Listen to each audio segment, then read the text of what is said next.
Under a sun that polished silver into fire and turned dust into a fine, persistent memory, she had everything, except the one thing she wanted. The camp beyond the cottonwoods shimmered with blankets threaded in patterns that took years to learn, and with necklaces that caught the light like fish scales. Horses stamped quietly beneath awnings. Boys chased one another with the sort of laughter that comes easy when hunger and fear are not constant guests. Naya moved among it all like a note everyone recognized, but no one truly heard. Her father, Dakota, stood like a shadow carved from the worst and best of his years, broad, slow to anger, quick to weigh a word. He ruled the bands that camped by the river with a justice that was patient as riverstone and as inevitable as the seasons. He loved Naya with the kind of love that counted the small habits of her hands and could read the shape of her worries in the lines at the corner of her mouth. Her mother touched her hair as though smoothing the thought from it, and those hands always felt like the promise of home. But the tribesmen were not the ones who left Naya empty. It was outsiders who came with coin in their pockets and commodity in their eyes. Suitors arrived at the edge of camp and bowed while their hands catalogued each bead, each fringe, each ornament that declared status. They admired the horse, not the rider. They praised the silver, not the woman whose laughter was quick and whose temper could be fierce. Compliments curdled into transactions so often that Naya began to notice the counting in every smile, what could be gained, what could be taken. One night, when the sky pressed close and the stars were scattered like the beads on her father's cloak, she sat beside Dakota and spoke with the kind of earnestness that breaks new ground. "I want to know if someone looks at me," she said, voice small, "because sometimes truth has to be whispered so it will not be trampled by expectation. Not the braids, not the blankets, not the silver, just me." Dakota's face did not change at first. He had watched men change masks for advantage since he was a boy. He had taught her that humans are both patient and quick to test. He also knew what would be broken if she set out on such a test. Deception, he understood, cuts both ways. Still, when he saw how the longing had settled deep beneath her ribs, the chief's mouth eased. "You will not be safe if your people are known where you go," he said finally. The sentence was a shelter built from words. "You will be seen and you will see. Know this, Naya, tests teach two things. They teach the tester about others, and they teach others about themselves. If you do this, you must be ready to answer for the hurt your leaving will make." She understood the caution. She also understood the ache. Naya had seen herself mirrored by coin-bent eyes for years. She wanted another mirror, one held up by someone whose own hands had known work and whose own heart had not been priced. She wanted to be recognized for the softness she kept guarded and the stubbornness that was hers by birthright. Her mother folded a cloth between trembling fingers and offered her a small, smooth token, an old medallion, dull with years but warm to the touch. "No trick," she said, "only a reminder. If you go among strangers, remember who carries you." When the wagon left 2 mornings later, the camp looked unchanged. The tents still caught dew in their mouths, the horses still ate. But Naya sat among a bundle of plain cloth, her hair pulled under a rough kerchief, and the medallion resting against the inside of her shirt like a promise she could not yet speak aloud. Her robes of silk and bead were rolled and hidden in the bottom of a chest. She had learned to knot her scarf in ways that would not broadcast the pattern only a girl from the camp knew. She had learned to walk as a woman whose hands belonged to labor rather than to luxury. She was not, she told herself, abandoning anything. She was choosing, painfully, deliberately, to see. Rio Seco introduced itself with the kind of indifference that small towns keep like a badge. Its storefronts splayed wood in the blunt angles of a place that had been built by hands more used to hammer than polish. Signs swung in the wind advertising goods in heavy letters. The earth of the main street was dust in seasons like this, powder underfoot, soft enough to swallow a boot, stubborn enough to hold each footprint like a brief signature. Naya dismounted behind a wrangler who sniffed at the air like a hound. The town took one look at the shawl around her shoulders, the patched skirt, and the dirt matted at her boots, and filed her into assumptions as deftly as a clerk tallies numbers. A woman at the pump straightened her back and shuffled her bucket a finger's breadth away.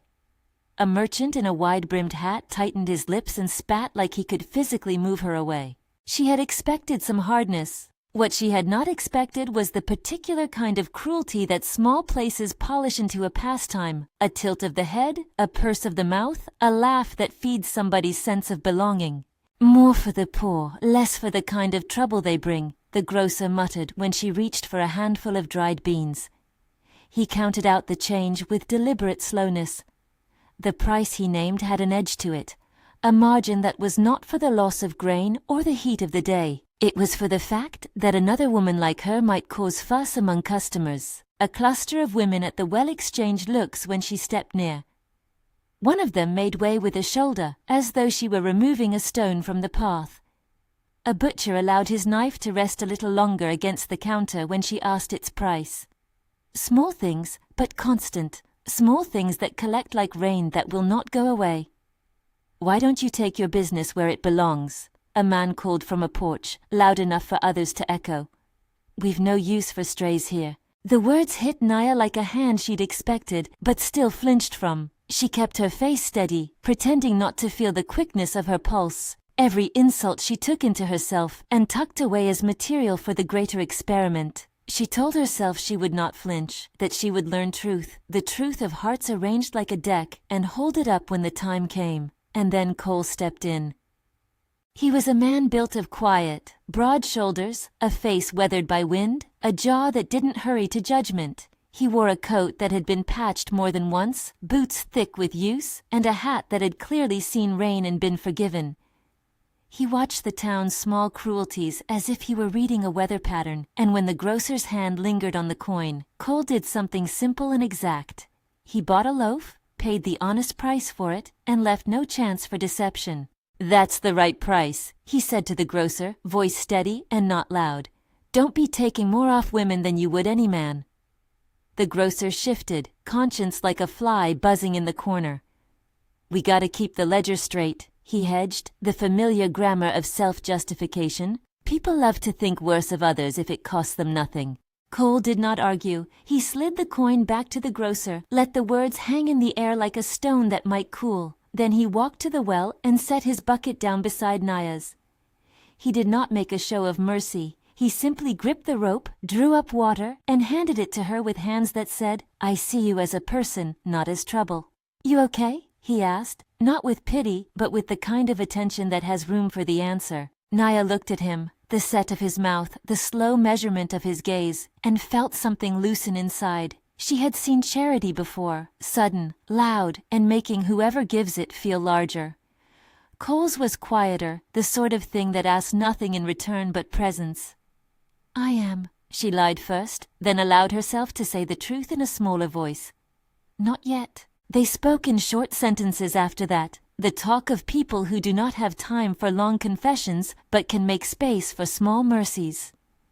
Cole's job was to ride for supplies, mend fences, and often to stand where others would let things slide. He had a slow, unflashy way of noticing unfairness. It was not that he had a higher moral ledger than anyone else. It was that his life had taught him the cost of being overlooked.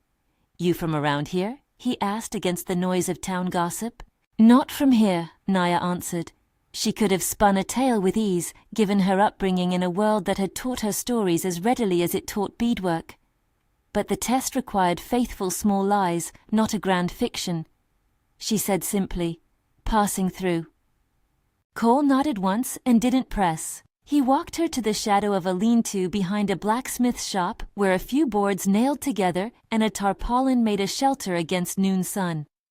It was a poor thing, but roofs are more than wood. They are choices. A storm would have come that late afternoon, the sky folding over itself in a way that threatened rain. Workmen ran for tools. People shouted to be heard. The town's cruelty slid into a new posture, opportunistic and thin. A group of men came by and jeered at the lean-to's builders.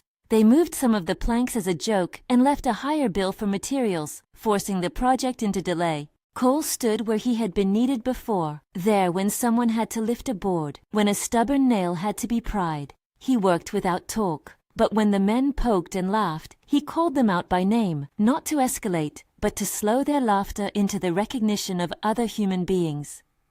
He paid for a plank the men had spoiled because someone had to keep promises to the shelter's builders. His small acts were steady like the turning of a wheel, and each one became a new bone in the scaffold of trust he built, half word, half action. Naya watched him move. She watched how he never made a show of himself. He simply did what was right in the way a farmer does what the soil asks. When night fell, and the camp that had formed around the lean-to dispersed, he shared a portion of his bread with her, a small dense loaf warmed by the day. She offered an awkward thanks, and Cole shrugged as if gratitude were a light thing between them. "You don't have to hide everything to find out what people are like," he said, chewing slowly, eyes on the embers of what had served as a small cooking fire. His voice did not accuse. It only held a fact he had learned somewhere earlier in his life. Naya met his gaze and saw no condemnation there, only a quiet constancy. She felt the medallion under her shirt like an ember, and knew she was balancing on a line between something brave and something foolish. The experiment had already given her a gift she had not expected, the sight of someone who could meet her without the business sense of the world attached. Over the next weeks, their days folded into one another like tidy stacks. Mornings were work. The shelter needed boards, the roof needed tar, the edges had to be hammered flat. Naya learned how to lift in the way a body learns to hold another person's weight without complaint. Cole taught her how to set a nail so it would not split wood, how to judge the distance where a beam should rest. Each teaching was a piece of language. She learned him as much as he learned the particular cadence of her laugh. Their small rituals became the scaffolding of an unlikely intimacy. He would fetch water, she would sweep the floor of the lean-to. Sometimes they sat in silence, watching dust motes swim in a shaft of sun, and it felt like prayer without words. Once, when rain had come in an unexpected gust and the lean-to shuddered, Cole wrapped his jacket around Naya's shoulders and held it closed with hands that trembled only slightly. It was such an ordinary thing, the giving of a jacket, that it took on the force of a vow. "Keep it," he said, stubborn in his way. "Don't look like a ghost when the cold comes." She let the fabric settle over her arms. It held his scent, the faint oil of animals and leather, and the earth of his life. It was intimate because it was so simple. It was exactly the kind of thing a man gives without calculation. As days melted into each other, the town's small cruelties found new forms. People whispered at the corners, eyes sharpening to currency. A woman now refused to let Naya sit at a bench outside the bakery. A child was made to pull away from her when she offered the child a scrap of bread. When she went to trade for nails, a merchant added an extra coin on purpose and then shrugged as if to say, "You'll learn to take it." Naya felt each indignity like a burr pressed into her side. She could have left. She could have gone home to the camp where she would be held and tended. But each insult taught her something deeper about character and about the distance between what people's pockets desire and what their hands will share. Cole's kindness was the counterweight. He did not give for the show of it. He gave because his life had little room for the hunger of another, and he knew how blistering that hunger burned. He paid honest prices in the market even when greed lectured him. He intercepted a man who reached for a coin too eagerly and told him softly, "You'll keep a better sleep if you sleep with clean conscience." There were moments, quiet and sharp, when Naya worried the whole experiment might be a cruelty. She saw how humiliation became entertainment for the town, how her presence altered the cadence of their days. She had come to test hearts, but she had not anticipated the way people would treat a person as a project. She feared that her need to see might have become, unintentionally, a way to punish. "You could tell him," she said one night to Cole, as they patched a hole in the lean-to by the light of a shaky lantern. The word he took for himself was simple, him. The pronoun held more weight than any name. "Tell who?" Cole asked without looking up, his hands steady under the board. "Everyone. About me. About why I'm here." Her fingers toyed with the medallion at her throat. The metal had been smoothed by her own thumb until its engraving was a memory. He paused and set the hammer down. The light caught the line of his profile. He did not flinch from the question, and that steadied her. "If you tell, you'll change how they look at you," he said. "But if you don't tell, you'll carry the weight of it. Either way, it's yours to own." It was an answer that refused to give her an easy way out. It was the kind of caution Dakota would have offered, only gentler. Naya realized that in asking him for refuge, she had invited his eye into the architecture of her life. He watched her in a way that held her choices lightly, but not without consequence. The town began to speak in a language of suspicion when their gossip found its way to the ears of those who liked order more than truth. They speculated about who she was. They guessed she could be a runaway wife, a fortune hunter, a thief. People love mystery as they love weather, because both create stories they can tell with an air of authority. Rumors had a way of growing teeth. A trader who'd passed through months ago had mentioned a decorated band encamped by the river. A jokester at the saloon said he saw an odd crest on a handkerchief, and the joke turned into a story by dinner. Women whose respectability had been tested by their own frayed shirts felt threatened by a woman who might, even in disguise, show them what they were not. Jealousy is often mistaken for judgment. They are two different kinds of bitterness, but they taste similar on the tongue. One afternoon, a man named Rosa, who ran a small stall of household items and seemed to keep his watchfulness like a ledger, spoke loud enough for others to catch it as gospel.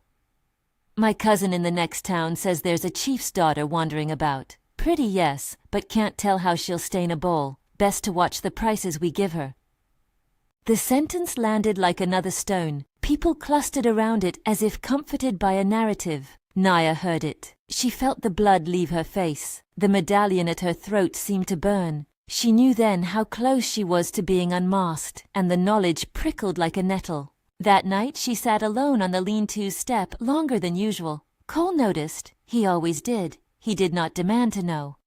Instead, he set a cup of water beside her and handed her the jacket she'd left draped over a nail. "You look like you're carrying a storm," he said. "Maybe one is coming," she answered. They sat together, the plainness of their shelter around them like a small truth. Naya turned the medallion in her fingers and hesitated. Her test had always been about seeing another. But she had not foreseen the taste of being seen in return in ways that would complicate what she was seeking. What if the person who saw truly now must also see the lie she had lived? It was a question she had not bargained for. Meanwhile, Cole's life too showed its seams. He had his own history of small denials. Things he had swallowed rather than shout about because the world had taught him shouting got you less than silence. He had known loss that made him wary. A brother who'd gambled away a harvest, a woman who'd left in the night with a traveling merchant. He carried those things like certain scars that never fully fade but also never define the man. He recognized in Naya someone who met him without the counting that had infected so many others. It did not make his past forgive itself.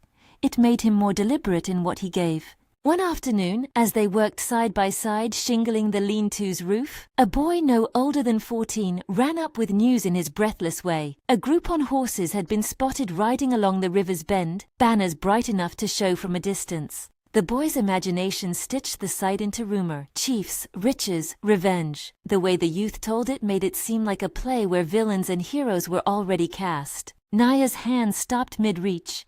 The sun pressed at the ridge of her brow like a question. Her throat closed with sudden cold, the kind that comes when you understand how fragile a secret sits. "Name?" Cole asked. "Takota's band," the boy blurted, because boys do not know the economy of speech and so speak the full dangerous truth. Or so they say. The board under Naya's knee shifted. For a moment, the world refused to settle. Cole watched her the way he watched a horse rearing, calm, quick, and with a readiness to move either side. She could have kept going with the sharp, small lies that passed for survival in Rio Seco. She could have stayed and let them come upon the town surprised, letting the reveal wash over it in a way that would make the point she'd set out to make. Or she could ride toward the camp and meet her tribe with the knowledge of what she had asked of these people. She stood slowly and unfastened the jacket Cole had given her. The motion was an acceptance. He met her eyes, a question that asked for no less than the truth. "I didn't bring them here," she said, and the sentence was both confession and defense. "I didn't send word." Cole's jaw worked. He had been built for simpler conflicts than this, arguments about fences, thefts of animals, but the sudden presence of a world that could swallow one of them whole without noticing felt large. He was afraid of being a footnote in some story. He was afraid, too, that the woman who had become the center of his days had used him in a way that undermined everything honest between them. "Word travels faster than dust," he said quietly, "and some truths ride in on thunder." They both heard it, The far hoofbeats that came later that evening, muffled at first, like a rumor finally catching a voice.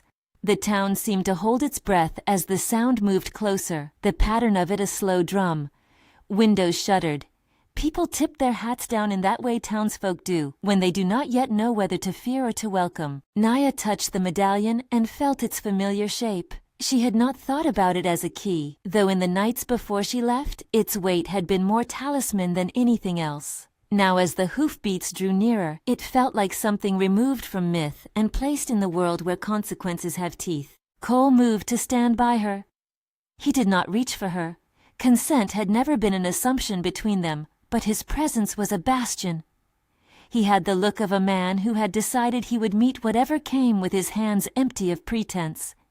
It was both a comfort and a challenge. The riders crested the rise like a line of shadows. Sun glinted off metal, and for a moment Naya felt the past and future and present collapse together. Dakota rode at their head, his profile a slow, unreadable silhouette against sky. He had not come like a conqueror, but like a tide that had been expected and was simply doing what it always does, moving forward. Faces turned in the town. Some held curiosity, others apprehension, and a few impatience. The air was taut enough to sound like a wire. Naya's secret had collided with what she had intended to test, and the consequences sat between her and the man whose attention had become the most honest thing in her days. Cole's eyes flicked to Dakota and then back to Naya. He had been building something with her, belief, a pattern of care, and it was being called into question by the arrival of someone who could lay claim not only to Naya's lineage, but to the truth of her past. "Stay with me," he said, a low sound that had in it both invitation and plea. There was no demand, only the expression of a choice. He would stand beside her if she wanted it. He would not insist on being the interpreter of what must be decided between her and her own people. Dakota slowed as he entered town, and the riders fell into a respectful pole around him. He was a man whose presence required no proclamation. Even the skeptical were inclined to make room. He stopped a few yards from the lean-to where Naya stood, the jacket hanging at her elbow, the medallion a quiet whisper against her skin. For a heartbeat the world was a held breath.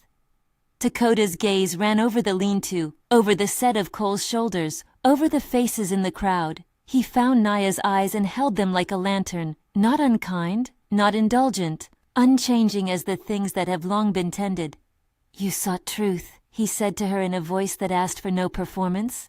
"You risked the heart of others to look for it." Naya's throat tightened. She had prepared an answer in so many ways, logic and plea and apology, but the words she had practiced fell away. She could only speak into the air where the town could hear and judge, and where Cole's eyes waited with a question she had not yet the right to answer. "I wanted to know," she said. "I wanted to know if someone would see me for who I am, not what I wear." Dakota's face softened in a way directions could not have commanded. He turned his gaze to Cole, measuring the man who had made himself a witness to Naya's days. "Many came to ask for coin or horse," Dakota said. "Many offered gifts to impress. Few take a jacket from their own pocket when another is cold. Few share bread when there is little. That a man does so says more than gold." Cole felt the weight of Dakota's words like a scale tipping. For a moment he imagined the worst, that his kindness was rendered into something staged, that he had been included in a test and therefore humiliated. But under that fear was another feeling, the clarity that comes when life sharpens into a single honest question. He had done what he thought right, and whether it had been done for proof or not, the hand had been outstretched. He stepped forward slowly. The town watched. The breath of horse and the scent of dust filled the space. For Cole, everything narrowed to a decision. To be less than he had been, to let suspicion steal his goodness, or to hold to the reality that kindness does not belittle itself by being used. He thought of the jacket warming Naya at night, and of the bread shared when hunger had been thin. He remembered the steadiness of her hands on the board, and the way she had laughed when the first nail bent. "She didn't ask me to do anything but be fair," he said finally, voice flat with a truth that had not been softened for anyone's comfort. "If she wanted a show, she didn't need my jacket. I gave what I had. I gave because it needed giving." Dakota's eyes moved over Cole as if testing him by sight alone, the sort of appraisal that reads a life in the set of a jaw and the hands that show their work. Then he did something Naya had not expected. He nodded once, as if agreeing to a private council inside his own head. Then let his actions stand, Dakota said to the gathered faces. Not all truths are found at once.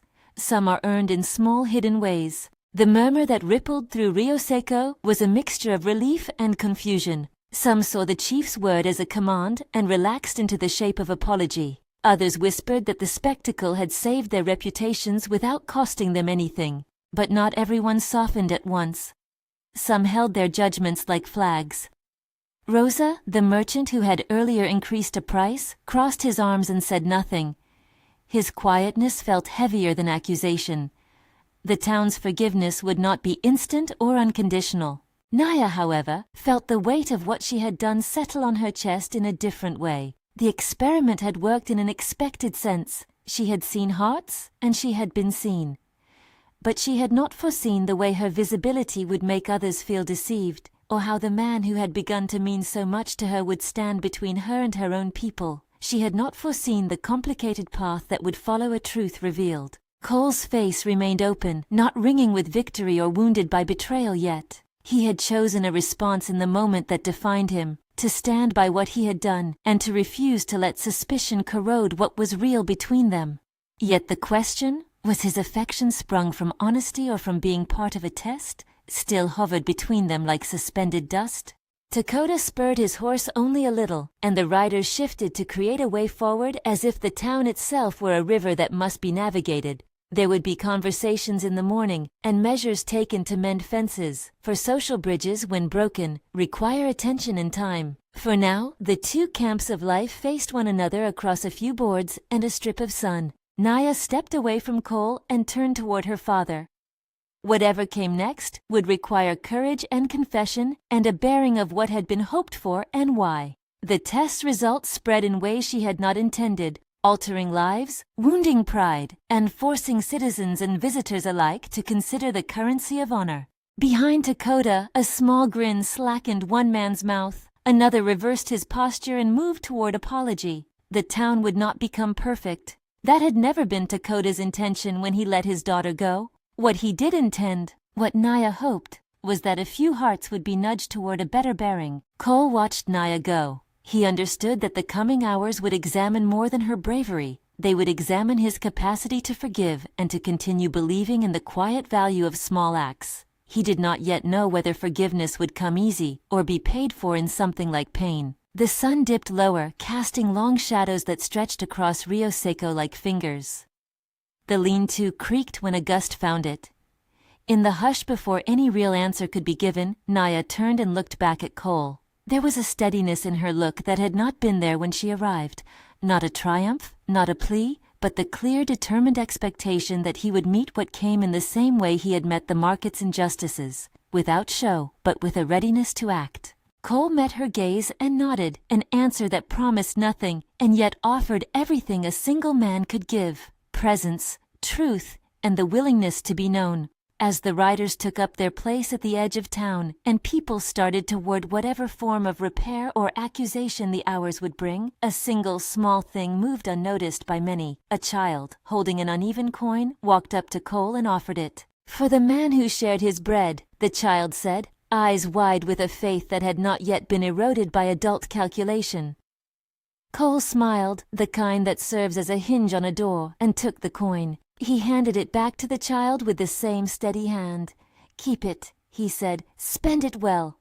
The child ran, entire and delighted, and for a fleeting second the town remembered another law. The smallest acts seed the largest changes. Night closed slow and thick over Rio Seco. Lanterns burned in windows like the held breaths of the town. Conversations would be long and complicated. Apologies would come with the taste of pride swallowed.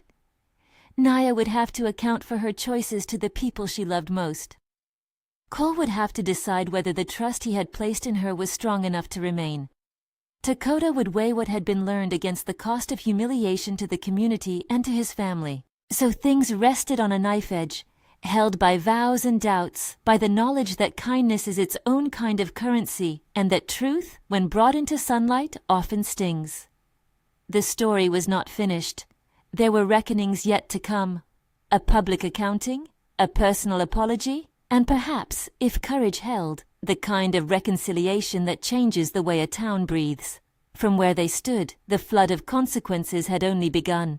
Dawn found Rio Seco quieter than the night had promised. Conversations from the previous evening clung to porches like smoke, some thin and gone, others heavy and persistent. People moved with the weight of choices to make, which apologies to offer, which defenses to keep. The lean-to stood where it had the night before, a small sign that life continued regardless of spectacle, and Cole paced its perimeter with the kind of restlessness that comes when a man carries a question in his chest and no clear way to answer it. Naya slept only a little. The medallion at her throat warmed against her skin, as if it could lend courage to the bones beneath. She had expected the band's arrival to be a thunderclap that would settle everything. Instead, it had been a stone dropped in a pond, the rings of consequence spreading wide and uneven. Dakota's words had helped, had even halted some of the town's sharper responses, but they had not erased the rawness left behind in those who felt tricked. Cole stood where the shade met the sun and watched people move.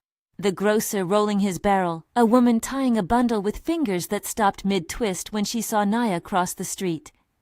He thought of honesty as a ledger he had kept since he was young, of debts small and large. He had offered his jacket, he had offered his bread. He had not bargained for a truth that might be a performance, and the sting of that possibility sat with him like grit under a nail. He did not want to be used for a lesson. He wanted, in a way that was both mundane and enormous, to be known by someone whose gaze did not count portions or ornaments. But there was a quiet, harder question. Even if the love between them had been partly born from circumstance, did that fact erase the goodness of real moments? If a man finds his character tested by another's experiment, was kindness thereby diminished? The thought made him think of his brother's mistakes and of the nights he had slept cold to learn thrift. It hurt that his life might have been a prop. At midday, Dakota asked to speak with the town in the square. His presence alone drew a crowd. Ranchers, shopkeepers, a smattering of curious children whose mothers kept them close. Dakota sat on a low crate as if taking the town's measure, then looked not to the assembled faces but to Cole and to Naya, who stood near each other like two stakes in a fence that might be mended. "I did not come to demand apologies," Dakota said, voice steady, carrying the calm of a current that has broken rock into shapes over a long time. "I came because what my daughter did touches many lives. She sought true seeing, and in doing so she asked others to be something they might not have chosen to be. For that, she must answer. For that, we must speak plainly." Naya stepped forward with the quiet courage that had sent her away from camp. Her hands, once accustomed to beads and careful hems, now folded and unfolded in a way that betrayed nerves. She did not try to hide the truth of her motives behind rhetoric. "I set out to see who would look at me," she said. "I wanted to know if someone would see me and not the silver I wear. I did not mean to make any personal lesson. If I have hurt you, I am sorry. I thought the cost would be less than it has turned out to be." Her words were not the bare apology of someone who had been discovered and wanted to move on. They were measured and contained the recognition of consequence. People shifted. A few faces softened, some hardened. Rosa stepped forward then, as if pulled by a ledger's guilt. He had been loud the day before, his voice a kind of coin chime that convinced others to echo him. Now his shoulders hunched beneath the weight of looking foolish and exposed. "I raised a price," he said, voice tight, because I feared. I thought I was protecting my goods. I said things I ought not. For that, I am sorry to all of you and to her." He turned his head slightly toward Naya. "And to you, if my hands added to your burden." It was a small thing, an ordinary human thing, an admission that could be dismissed or could become the hinge for repair. Some murmured that Rosa had lost face, others saw the beginning of a slow mending. Still, not everyone softened. A woman in the crowd who had lost her place in line at the well the week before folded her arms and said nothing. Her silence was a border. Changing an entire town's manners overnight was not the work of a single confession.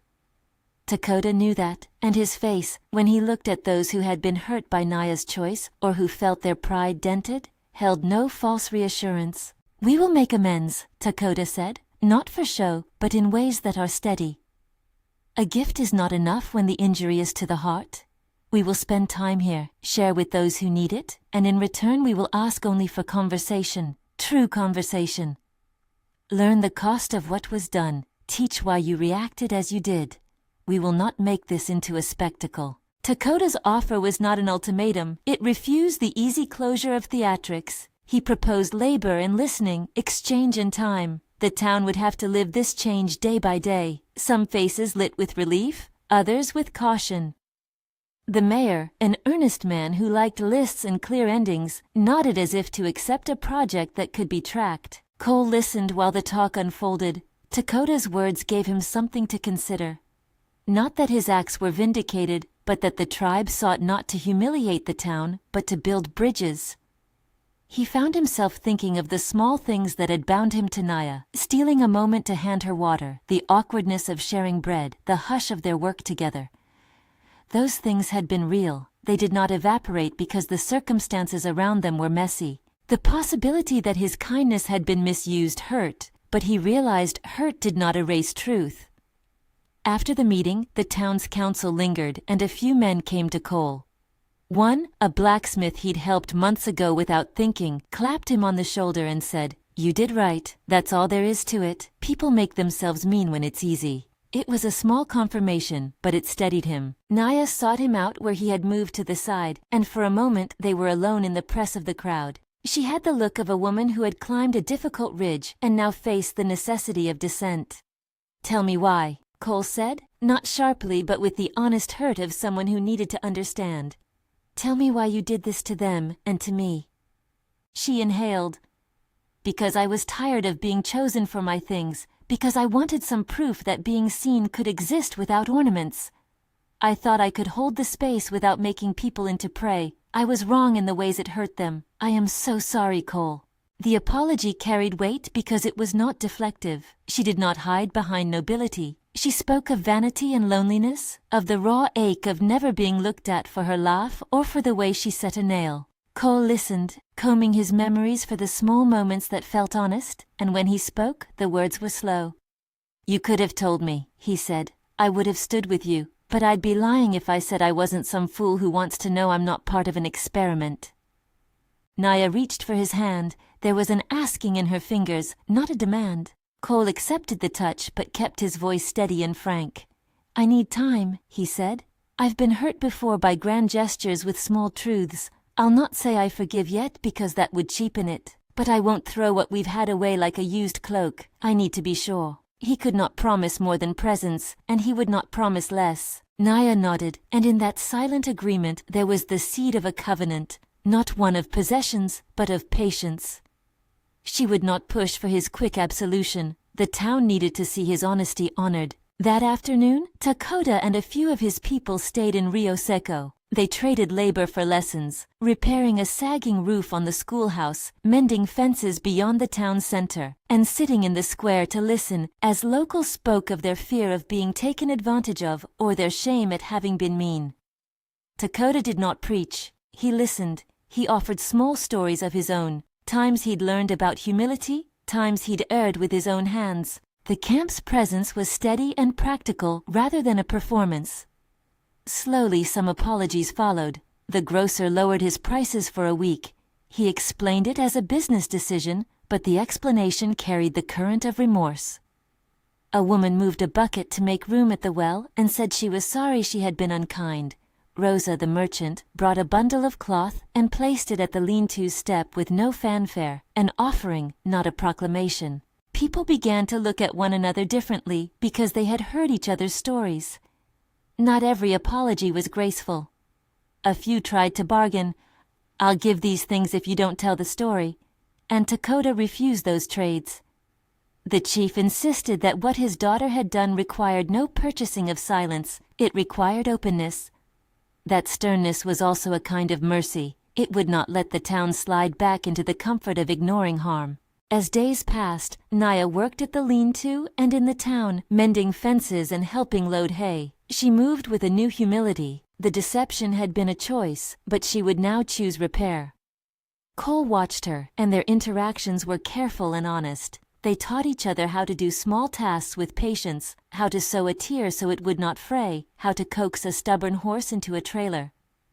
Those lessons were the foundation of renewed trust. One evening, when the light was thin and the town's bustle had diminished to quiet conversations, Dakota called Cole aside. They stood by the river where reeds rose like small crowds and the current hummed along its ordinary path. "Your hands show the work you've done," Dakota said. He spoke with no ceremony, but there was a gravity in his voice.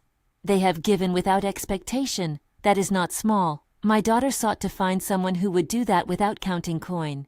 She failed at times in the way she sought it, but the thing she looked for, someone who gives himself, stands right here." Cole's answer was a look that held both gratitude and reservation. "I did what seemed right," he said, "but I am no saint. I have been hurt. I don't want to be used." Dakota nodded.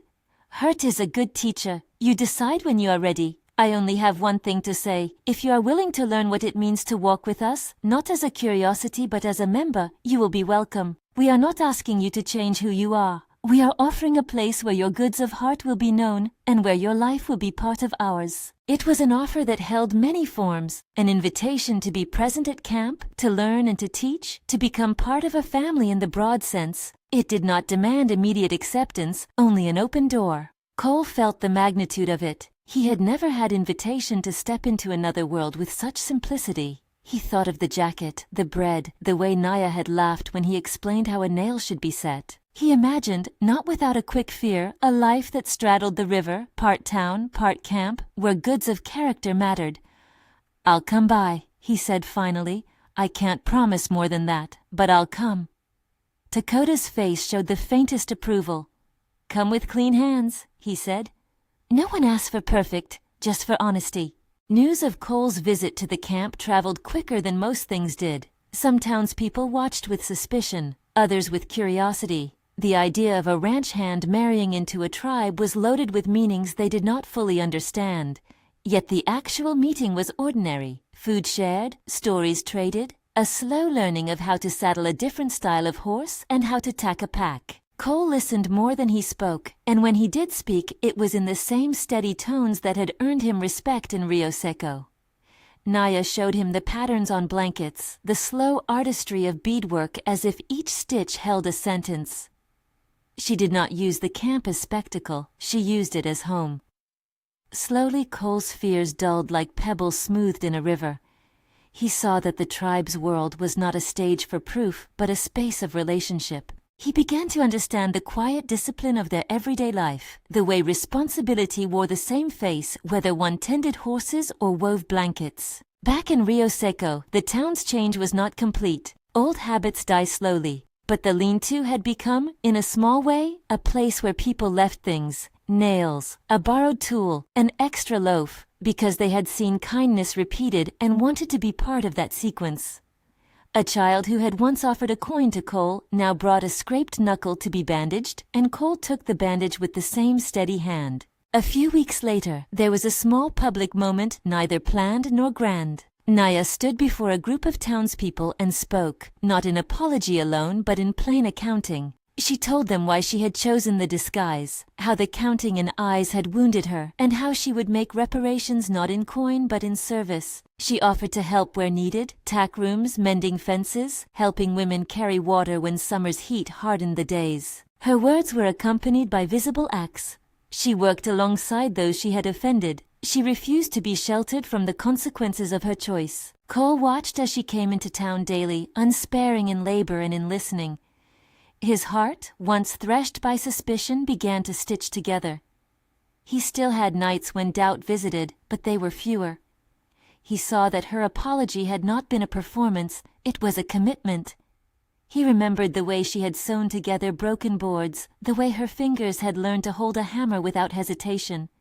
Her hands testified. One evening, after a day of shared labors, Naya met Cole by the river. The light had the coolness of coming autumn. Reeds bowed a little with breezes. She reached inside her shirt and drew out the dull medallion that had carried her courage to Rio Seco. It had been a private thing, her mother's gift, a reminder.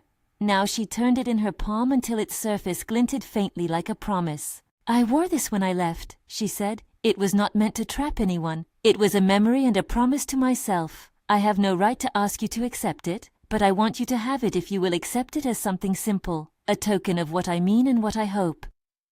Cole took the medallion in his hand and felt its small weight. It was neither grand nor particularly valuable by coin's measure, but he felt how it had traveled with her, how it had been near her heart when she chose the harder path. He could toss it aside as a prop from a painful lesson, or take it as a sign that she had chosen to be honest now. "I won't wear jewelry to mark me," he said, "but I will take this as a sign that you mean what you say. It doesn't erase the past. It just says we'll keep going, if we can." They both knew consent was not a single instant, but a sequence of choices. He would not promise forever in a single breath. She would not demand a thing she had once sought in a way that hurt others.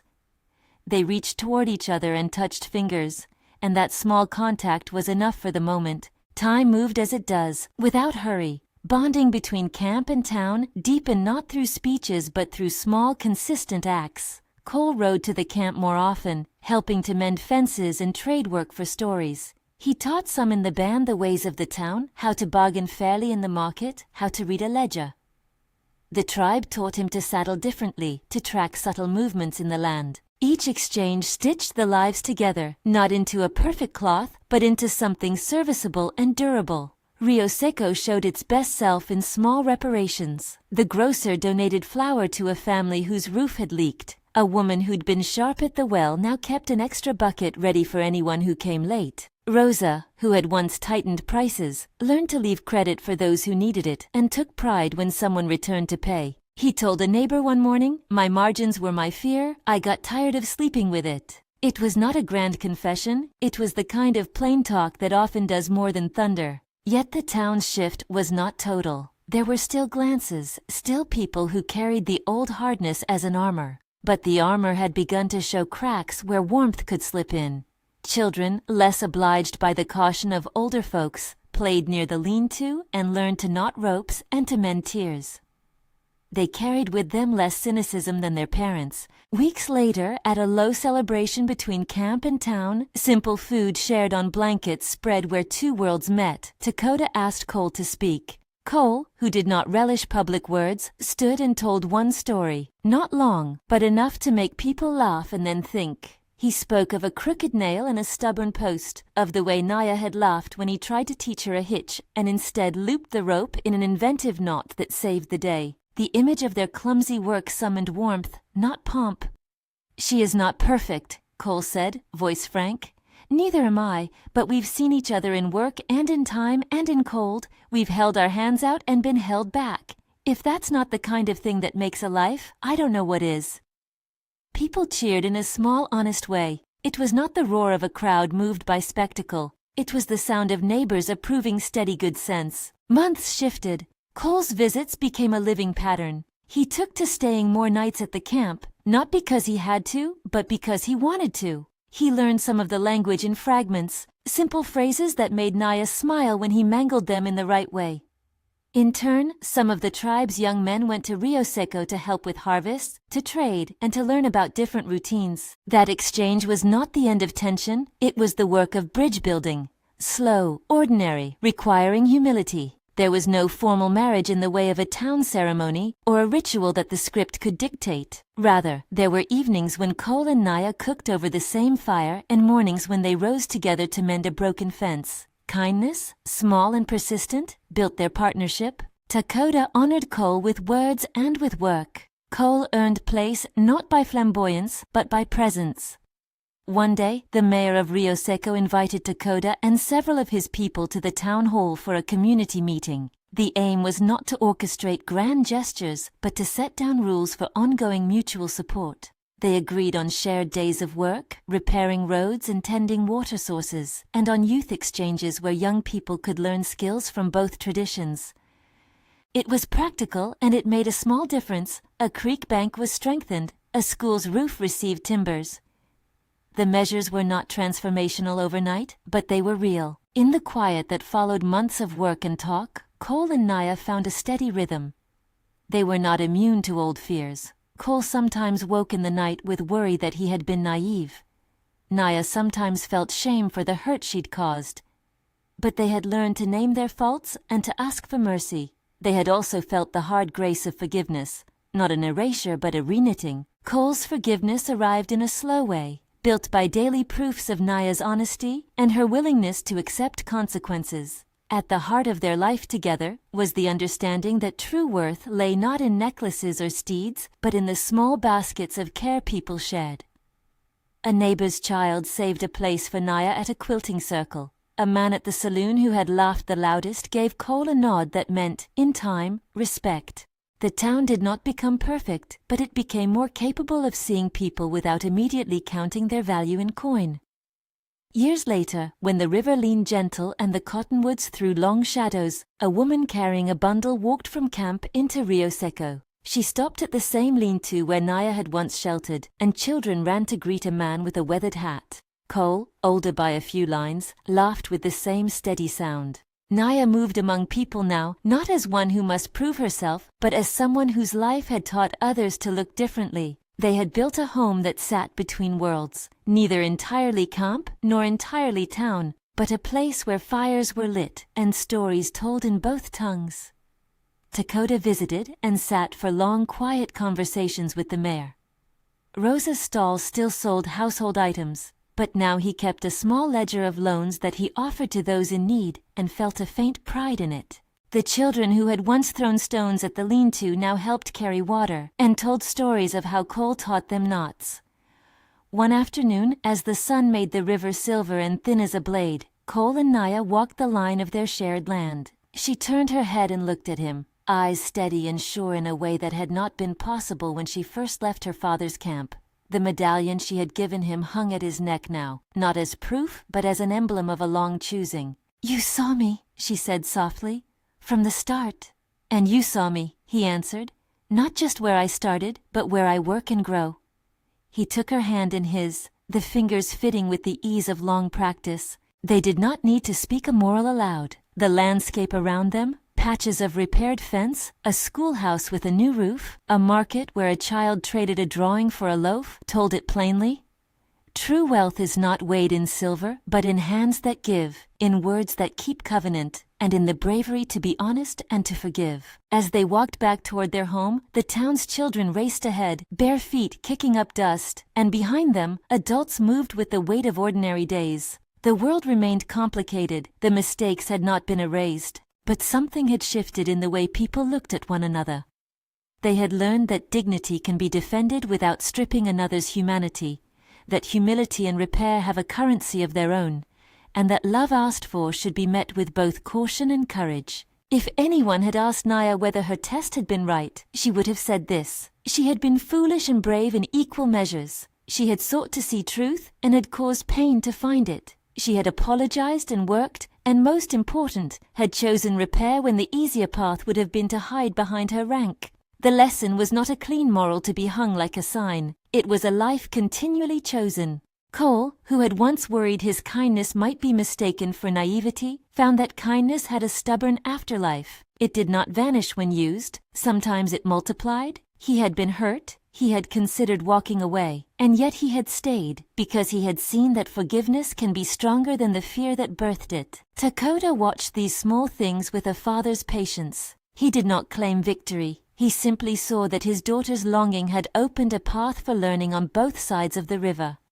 He hoped, as any parent must, that the next generation would inherit fewer wounds because of what they'd seen. In the years that followed, Rio Seco and the camp did not become a single people. They remained what they were, distinct and proud. But where suspicion had held sway once, a new habit grew. People began to ask questions before they judged, to offer hands before counting coin. The town,